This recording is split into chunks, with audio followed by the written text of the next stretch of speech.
십자가의 도가 멸망하는 자들에게는 미련한 것이요 구원을 받는 우리에게는 하나님의 능력이라. 기록된 바 내가 지혜 있는 자들의 지혜를 멸하고 총명한 자들의 총명을 패하리라 하였으니 지혜 있는 자가 어디 있느냐? 선비가 어디 있느냐? 이 세대의 변론가가 어디 있느냐? 하나님께서 이 세상의 지혜를 미련하게 하신 것이 아니냐? 하나님의 지혜에 있어서는 이 세상이 자기 지혜로 하나님을 알지 못하므로 하나님께서 전도에 미련한 것으로 믿는 자들을 구원하시기를 기뻐하셨도다. 유대인은 표적을 구하고 헬라인은 지혜를 찾으나 우리는 십자가에 못 박힌 그리스도를 전하니 유대인에게는 거리끼는 것이요 이방인에게는 미련한 것이로되 오직 부르심을 받은 자들에게는 유대인이나 헬라인이나 그리스도는 하나님의 능력이요 하나님의 지혜니라. 하나님의 어리석음이 사람보다 지혜롭고 하나님의 약하심이 사람보다 강하니라. 형제들아 너희를 부르심을 보라. 육체를 따라 지혜로운 자가 많지 아니하며 능한 자가 많지 아니하며 문벌 좋은 자가 많지 아니하도다. 그러나 하나님께서 세상에 미련한 것들을 택하사 지혜 있는 자들을 부끄럽게 하려 하시고 세상에 약한 것들을 택하사 강한 것들을 부끄럽게 하려 하시며 하나님께서 세상에 천한 것들과 멸시받는 것들과 없는 것들을 택하사 있는 것들을 패하려 하시나니 이는 아무 육체도 하나님 앞에서 자랑하지 못하게 하려 하심이라. 너희는 하나님으로부터 나서 그리스도 예수 안에 있고 예수는 하나님으로부터 나와서 우리에게 지혜와 의로움과 거룩함과 구원함이 되셨으니 기록된 바 자랑하는 자는 주 안에서 자랑하라 함과 같게 하려 함이라. 기도하겠습니다. 하나님, 오늘 이 지상교회에서 문제도 많고 탈도 많고 또 상처도 많이 받고 시험도 드는 이 지상교회에서 오늘도 우리가 이렇게 신앙생활을 하고 있습니다. 하나님, 정말 하나님을 믿는 사람이면 죄를 범하지 않아야 할 것 같고 하나님을 믿는 사람들끼리 모인 교회에서는 서로 상처받는 일이나 하나님 죄를 짓지 말아야 될 것 같은데 여전히 왜 이 지상교회는 문제가 많고 탈이 많은지 오늘도 하나님 이 고린도전서 말씀을 통해서 우리가 깨닫기를 원합니다. 하나님, 그리고 오늘도 우리가 정말 이 땅을 살아가는 성도로서 하나님께서 우리에게 원하시는 것이 무엇인지 깨닫고자 하오니 하나님 오늘도 말씀을 깨닫게 하여 주시고 주님이 원하시는 그 길로 갈 수 있도록 주님께서 오늘도 우리에게 말씀을 통해 힘을 더하여 주시옵소서. 믿사오며 살아계신 예수님 이름 받들어 기도드립니다. 아멘. 자, 오늘 우리가 묵상하는 우리 이제 선배 교회죠. 이 고린도 교회는 정말 문제가 많았습니다. 굉장히 문제가 많았었는데 정말 굉장히 문제가 많았다고 할 때 남의 얘기 하듯 하면 안 됩니다. 어느 교회가 다 그렇습니다. 우리가 천국에 있는 천상의 교회를 가기 전까지 지상교회는 고린도 교회 같습니다. 이게 남의 얘기가 아닌데요. 그런데 이제 문제가 많다라고 할 때 중요한 건 문제 자체가 아닙니다. 도대체 이 문제가 왜 일어나는가, 이게 중요한 거죠. 자, 여기는 교회인데 여기가 지금 하나님을 믿는 사람이 모인 데예요. 그 사람들만 모인 데가 교회예요. 그런데 왜 여기에 세상에서 일어나는 문제가 똑같이 일어나는가? 왜 문제가 끊이지 않는가? 그런데 고린도서를 보면 바울이 고린도전서 전체를 통해 말해주는 핵심 문제가 있어요. 그런데 아직은 그 핵심을 말할 때는 아닙니다. 말할 때는 아니고 오늘 말씀드리는 문제는 이 미성숙의 문제예요. 자, 오늘 우리가 고린도 교회 문제를 이해하려고 할 때 먼저 고린도라는 이 지역, 그리고 이 지역에서 모인 사람들을 먼저 이해할 필요가 있는데 제가 어제 이제 말씀드린 것처럼 당시 이제 권력의 중심인 로마라는 도시에 너무 사람이 몰렸어요. 너무 사람이 몰리니까 이 로마 정부에서 몰려있는 이 사람들을 분산시킬 필요가 있었습니다. 그래서 이 선택한 도시가 고린도였는데 이 억지로 쫓아내는 것도 한계가 있죠. 이 당시에 이제 이주가 가능했던 사람들은 노예가 아니라 자유인들이었기 때문에 어떻게 자유인들을 하나같이 다 강제로 내쫓겠어요. 그래서 한 게 뭐냐면 로마 정부가 고린도라는 지역을 밀어주기 시작해요. 그러니까 마침 그곳이 또 아시아 지역과 유럽이 무역을 할 때 딱 그 중간에서 허브 도시 역할을 할 수 있는 위치라서 그곳에 무역의 기반을 다 마련해주고 그곳에 돈이 몰릴 수 있도록 만들어준 거예요. 그러니까 거기에 모였던 사람들의 목표가 뭐냐? 고린도를 간다? 그러면 그 사람의 목표는 성공이에요. 그러니까 돈을 벌 수 있으니까 가는 거지 다른 목적 때문에 가는 게 아니었어요. 그러니까 성공과 욕심 때문에, 돈 때문에 고향을 버리고 이주한 사람들이 모인 곳, 거기가 뭐냐? 고린도라는 도시였어요. 그런데 인생의 목적이 거룩과 구원이 아니라 행복과 성공인 사람들이 그 가치관을 가지고 그대로 교회로 모여든 거예요. 그러니까 어떤 일이 일어나겠습니까? 이들이 교회가 어떤 곳인지 아직 교회론이 세워져 있지 않으니까 교회에 들어와 가지고 하는 일이 뭐냐? 교회에서도 성공하려고 하는 거예요. 이 말 무슨 뜻인지 아시겠죠? 그러니까 교회를 왔는데 구원받으려고 교회에 온 게 아니라 교회에 와서 성공하려고 하는 거예요. 그런데 교회에서도 리더가 되고 교회에서 주목받는 이 유력한 자가 되고 싶으니까 그때부터 고린도 교회 안에 넘쳐나는 게 뭐냐면 29절 31절에서 말하는 것처럼 자기 자랑이 난무하기 시작하는 거예요. 그런데 여러분, 이 자기 자랑이 또 대놓고 안 해요. 은근히 하기 시작하는 거예요. 근데 은근히 하기 시작하는데 어떤 식으로 하냐? 사람들마다 자기 대리인을 세우기 시작하는 거예요. 아, 저는 아볼로라는 사람한테 배운 사람이라고. 아, 그러냐고. 근데 나는 사도 베드로한테 배운 사람이라고.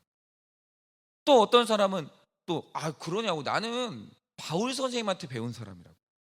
그런데 요도 저도 이렇게 다 이렇게 자기 자랑을 하고 있으니까 한 단계 올라서고 싶으니까 하는 말이 뭐냐면 그러냐고. 저는 예수파라고. 이런 식으로 있잖아요. 은근히 마치 자랑하는 거 아닌 것처럼 그런 식으로 자기를 계속 자랑하는 거예요. 문제는 뭐냐면 형태가 뭐냐가 중요한 게 아니에요. 사람들이 입에서 나오는 게 은근한 자기 자랑. 예를 들면 사람들마다 이런 게 있죠. 아유, 나는 우리 집 애는 자꾸 그러지 말라고 하는데 자꾸 애가 쉬지도 않고 공부한다고. 누구 배에서 나와가지고 누구 닮아가지고 쟤는 저런지 모르겠다. 이거 누구 자랑이에요? 애 자랑이에요? 자기 자랑이에요? 자기 자랑이에요. 우리 남편이 자꾸 말을 안 듣는다고. 어저께도 결혼기념일이라고 또 선물 사왔다고. 왜 그런지 모르겠다고. 이 사람은 누구 자랑이에요? 남편 자랑이에요? 자기 자랑이에요? 자기 자랑이에요. 이런 식으로 있잖아요. 아닌 것 같은데 서로 자꾸 있잖아요. 자기 자랑하는 거예요.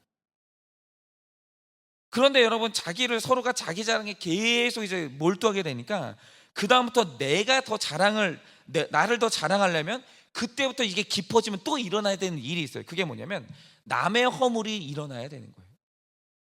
그러니까 서로가 자기 자랑을 위해서 남의 허물을 공격하는 심각한 분열과 이 유치한 일들이 일어나기 시작하는 거예요.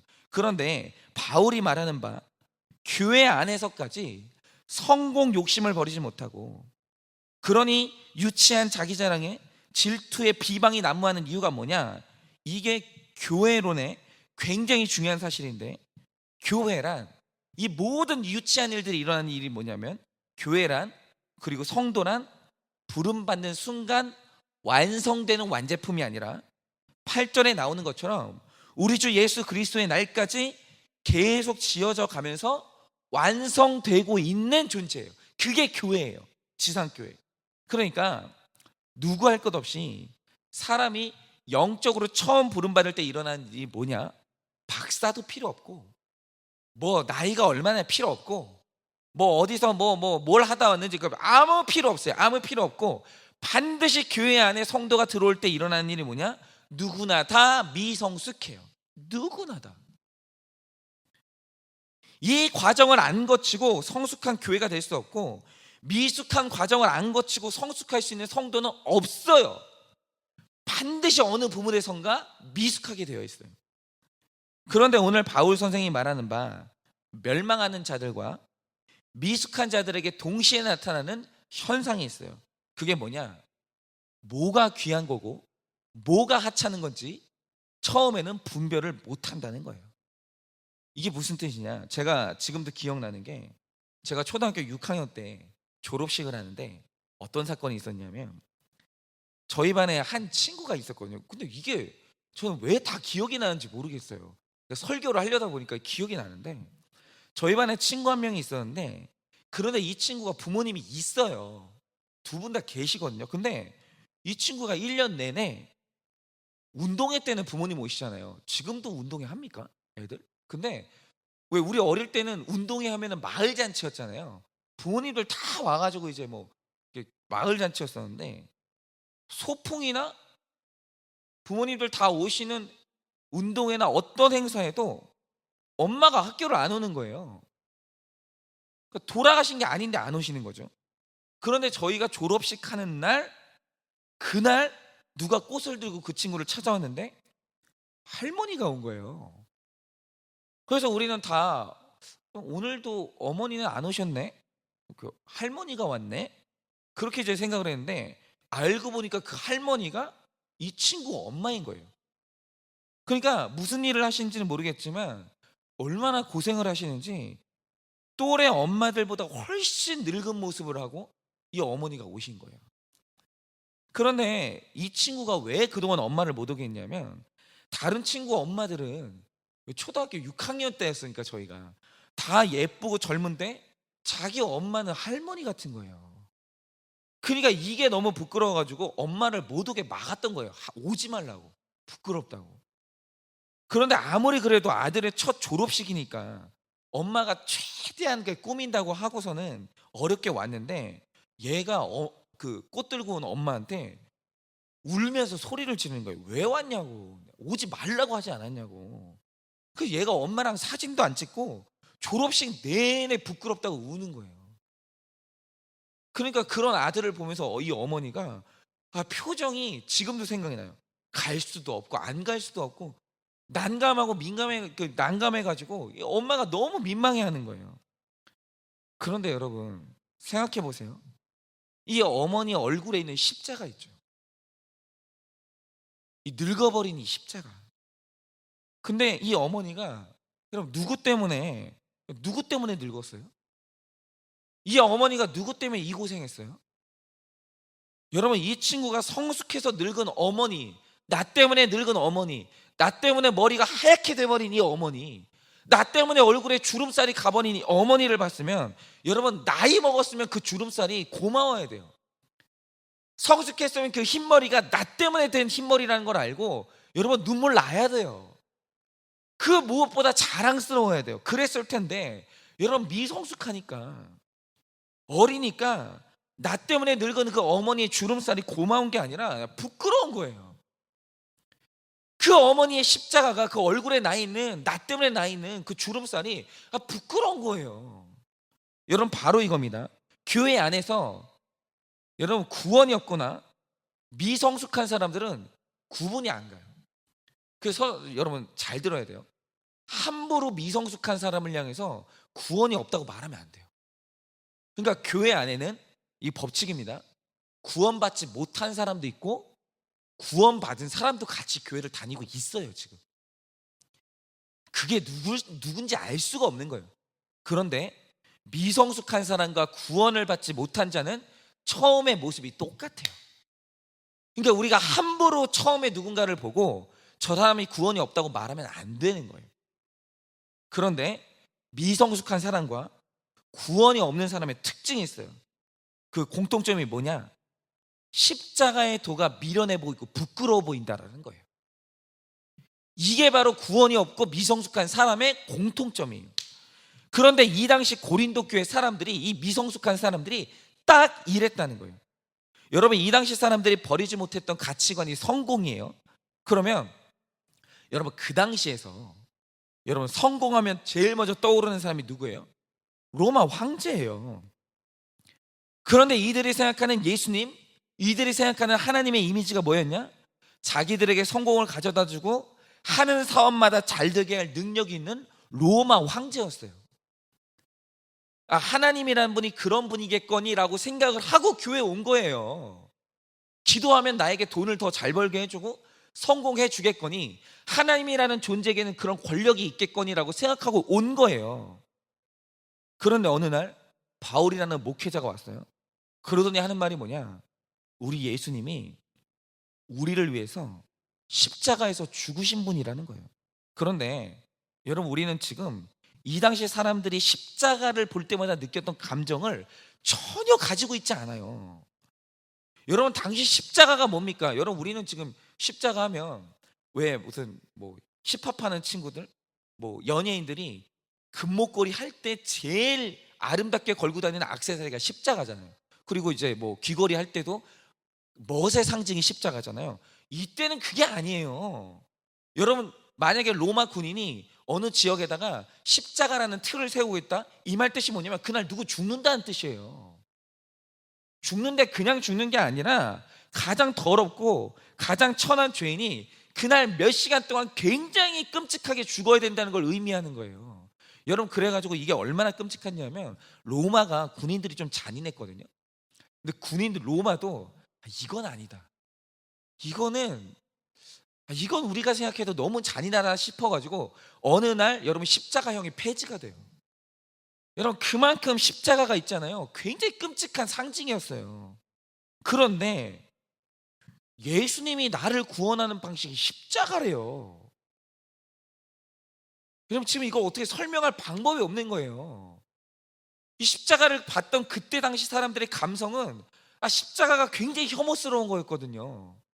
만약에 우리 친척 중에 십자가형으로 죽은 사람이 있다, 여러분 그 사람들 그거 평생 숨기고 살았어요. 너무 부끄러운 일이라. 가문 대대로 수치예요 그게. 그런데 예수가 나를 구원하는 방식이 십자가 죽음이었다는 거예요. 그리고 말하는 게 뭐냐, 너도 네 인생에 십자가를 져야 된다는 거예요. 이 희생을 해야 된다는 거예요. 근데 그 말이 고린도 사람들한테 너무 미련하게 들리는 거예요. 그게 너무 부끄러운 거예요. 여러분 생각해 보세요. 그런데 생각을 해보자 이거죠. 뭐냐면 아까 제 친구와 이 태도가 똑같은 게, 여러분 예수님이 십자가에서 돌아가셨다고 할 때 누구 때문이에요? 원래 우리가 다, 만약에 하나님이 다시 오시는 재림의 그날에 여러분 죄인들은요 십자가에서 달려 죽어야 돼요. 자기 죄가 얼마나 중요한지 몰라 지금 사람들이.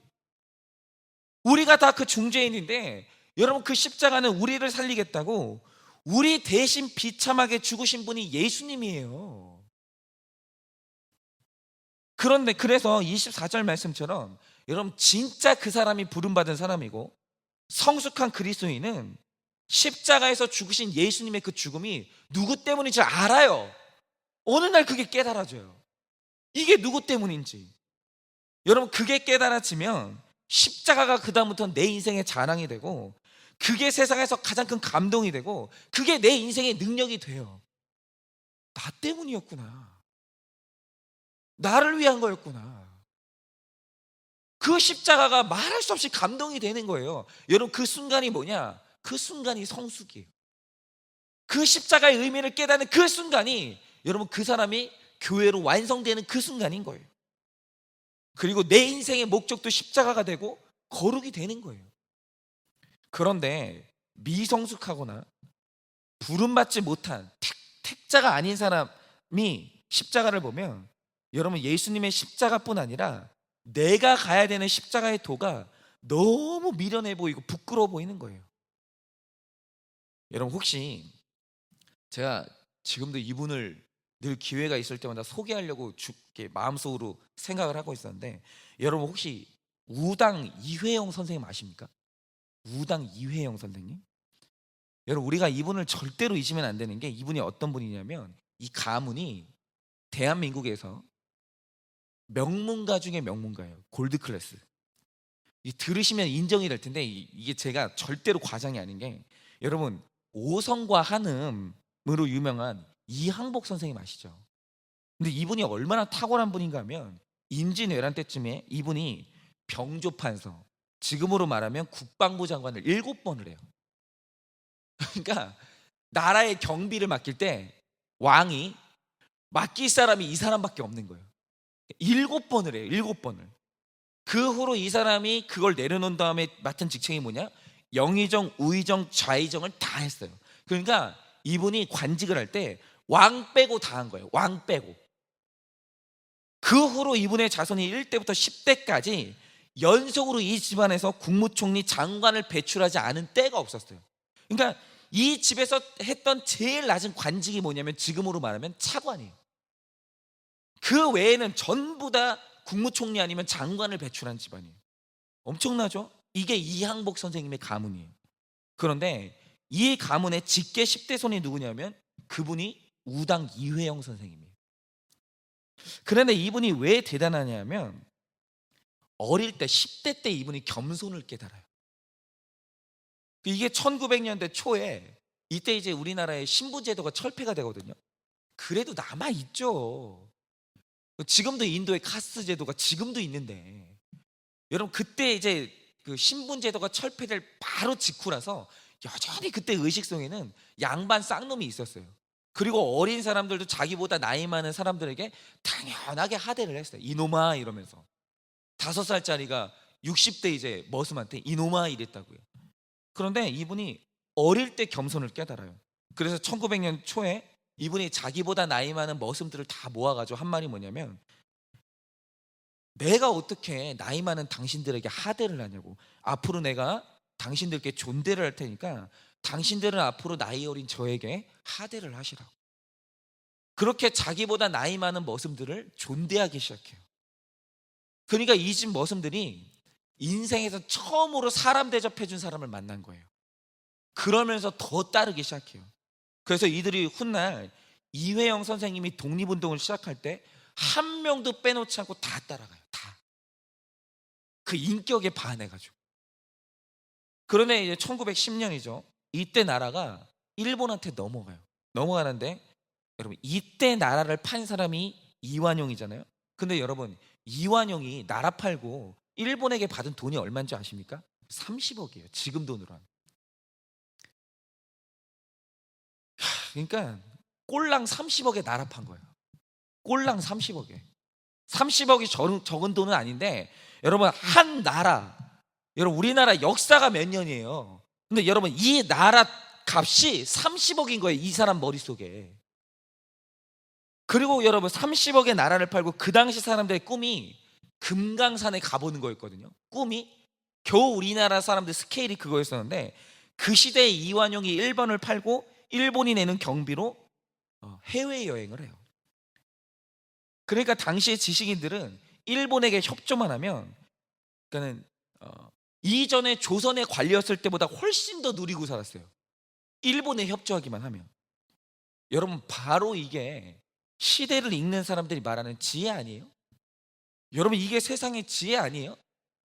여러분 당시의 사람들은 다 이렇게 살았어요. 지식인들이. 그런데 나라가 넘어갔어요. 그러니까 이회영 선생님이 했던 게 뭐냐, 이분이 십자가의 길을 걷기 시작해요. 여러분 이분 가문의 재산이 당시로 1,500억 정도가 있었는데, 그래서 일본에 협조만 했으면 일본에게 돈 안 받아도 지금까지 대대로 잘 살았을 거예요. 그런데 여러분 나라가 넘어갔어요. 그때 6형제가 있었는데 6형제가 다 모여가지고 한 게 뭐냐, 한 명도 반대 없이 6명이 다 하나로 이 합의를 한 다음에 가족의 재산을 다 처분해요. 그리고 나서 당시 영하 30도까지 내려가는 서간도로 가기 위해서 온 가족이 다 압록강을 건너요. 그리고 나서 거기서 자기 사비로 세운 게 뭐냐, 신흥 무관학교인데, 여러분 여기에서 독립군이 창설이 돼요. 근데 여러분 이게 얼마나 중요한 기관이냐면, 여러분 이때 배출된 군인들을 통해서 나왔던 전투가 뭐냐, 여러분 그 유명한 그 누구죠? 장군의 아들, 그 장군 김자진 장군이 했던 그 무슨 갑자기 생각이 안 나지? 무슨 전투죠? 청산리 전투예요. 그 전투에서 전투를 벌였던 군인들이 다 여기 출신이에요. 그러니까 신흥 무관학교가 없었으면 독립군이 없는 거예요. 그런데 이걸 전부 자기 사비로 한 거예요. 건물 지어야죠, 총 사야죠. 거기다가 거기 들어오는 젊은이들 식사를 다 무료였어요. 전부 다 이분 돈으로 했어요. 그런데 여러분 이렇게 하니까 여러분 600억이라도 돈이 이게 10년 만에 바닥이 나요. 그러니까 이후로 군인들을 먹여야 되니까, 여러분 군인들은 밥 안 먹이면 싸울 수가 없거든요. 군인들을 먹여야 되니까 이회영 선생님 가족이 그때부터 극심한 가난으로 들어가기 시작해요. 얼마나 가난했냐, 온 가족이 일주일에 2끼 먹는 생활을 해요. 일주일에 2끼. 그리고 나서 여러분 거기에 일할 사람이 없으니까 그때 이회영 선생님 아내분이 만삭이었었는데 그때 온 이 무관학교에서 일어나는 일들 뭐 그리고 막 설거지 밥하는 거 이거 전부 다 했던 사람이 누구냐? 만삭이었던 이회영 선생님의 아내분 이윤숙 여사랑 9살짜리 딸이 둘이서 다 했어요. 9살짜리 딸이 그 추운 겨울에 설거지를 손 부르터가면서 9살짜리 딸을 시키는 거예요. 그리고 나서 남은 시간에 뭐 했냐? 이윤숙 여사가 싹 바느질 해가지고 얻은 돈을 전부 독립운동 자금으로 보태는 거예요. 이게 이해가 안 가는 거예요. 여러분 그 돈 많고 명문가 자제가 왜 이렇게 살아야 돼요? 여러분 1,500억을 그냥 다 날렸다니까요. 왜 이렇게 살아야 돼요? 이해가 안 가는 거예요. 여러분 이분이 이완용의 길을 걸은 게 아니라 이해가 안 가는 십자가의 길을 걷는 거예요. 근데 여러분 결국엔 이분이 독립운동하다가 감옥에서 쓸쓸히 죽어가거든요. 그런데 이유가 뭐냐? 이렇게 살았던 이유가 여러분 이분이 매우 성숙한 그리스도인이었어요. 여러분 제가 분명히 말씀드려요. 미숙한 그리스도인이 있어요. 그런데 이분이 매우 성숙한 그리스도인이었어요. 이분이 하나님 아는 사람이었고 예수님 아는 사람이었어요. 그래서 이분 눈에는 모든 사람이 이해를 못했어요. 왜 저러고 사는지. 그런데 이분 눈에는 십자가의 길이 미련한 길이거나 부끄럽지 않았던 거예요. 그게 바로 성숙한 그리스도인이에요. 그 길이 능력이고 그 길이 하나님의 지혜라는 사실을 이분은 알았던 거예요. 그런데 여러분 이회영 선생님 맞았죠. 당시에 세상 지혜로 잘 살았던 이완용은 역사 속에서 영원히 정죄당하고 죽음을 당하지만 이회영 선생은 영원히 살아서 그 집안이 부끄러움이 없는 거예요. 자기 조상에 대해서 부끄러움이 없는 거예요. 너무 자랑스러운 거예요. 여러분 우리 신앙생활이 이래요. 부름받은 택자 성숙한 그리스도인은요 자기 자랑 안 해요. 자기 죄 고백해요. 왜요? 예수님의 십자가로 구원받은 사람에게 자랑이라는 게 얼마나 어울리지 않는 이상한 일인지 성숙한 그리스도인은 알아요. 십자가가 뭔지 깨달은 사람은 이게 얼마나 웃기는 일인지 알아요. 그래서 내 죄 고백이 내 교만을 누르고 예수님을 자랑한다는 지혜인 걸 알기 때문에 자기 죄 고백을 해요.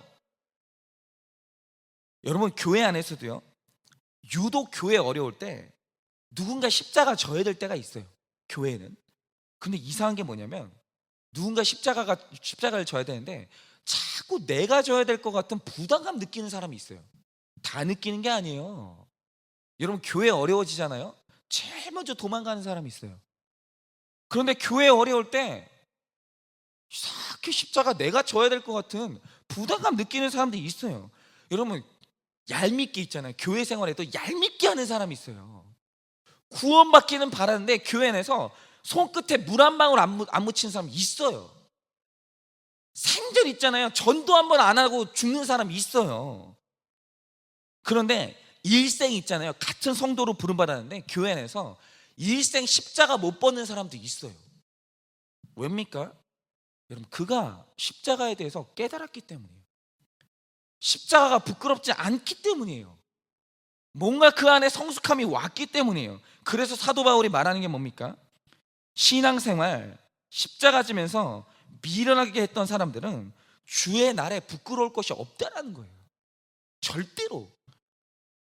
그런데 교회를 섬기면서도 성도로 부름받았으면서도 일생 십자가 한 번 안 지고 소위 세상적인 지혜로 요리조리 빠져나가면서 지혜롭게 살았던 사람들은 여러분 반드시 부끄러움 당해요. 여러분 둘 중에 하나입니다. 일평생 미성숙한 사람이거나 그건 부름받은 사람이 아닌 거예요. 여러분 그런데 그거 아셔야 돼요. 구원받아도 일생 십자가 안 지고 살았던 사람들은 굉장히 부끄러운 구원을 받아야 돼요. 근데 그 부끄러운 구원이 뭔지 모르겠어요. 저도. 여러분 어떠십니까? 여러분의 십자가가 능력이고 지혜로 보이세요? 아니면 누군가 십자가 져야 된다고 회의 시간에 나올 때마다 그때마다 부담스럽고 그거 미련하게 보이고 왜 저렇게까지 신앙생활 하나 그렇게 생각 드세요? 그런 게 그거 아십니까? 오늘도 교회는 이 나라가 이때까지 여기까지 있기까지 이회영 선생님처럼 이상했던 사람이 있었기 때문에 이 나라가 있듯이 오늘날도 이 지상교회가 존재하는 이유가 뭐냐? 당신들이 그렇게 우습게 여기는 그 십자가의 길 걷는 그 사람, 신앙생활 저렇게까지 해야 되나라고 그렇게 생각되는 그 사람 때문에 오늘도 피 묻은 교회가 여기 서 있는 거예요. 그 사람은 절대로 주 예수 그리스도의 나라에 부끄러움 당하지 않아요. 여러분, 그러므로 오늘 내가 져야 될 십자가가 있다면 피하지 마세요. 십자가 피하는 게 가장 미련한 길이에요. 여러분, 십자가의 도가 하나님의 능력이고 지혜예요. 그러므로 내 순간순간, 내 삶의 모든 순간마다 누가 십자가 져야 된다? 내가 져야 돼요. 그리스도인이 져야 돼요.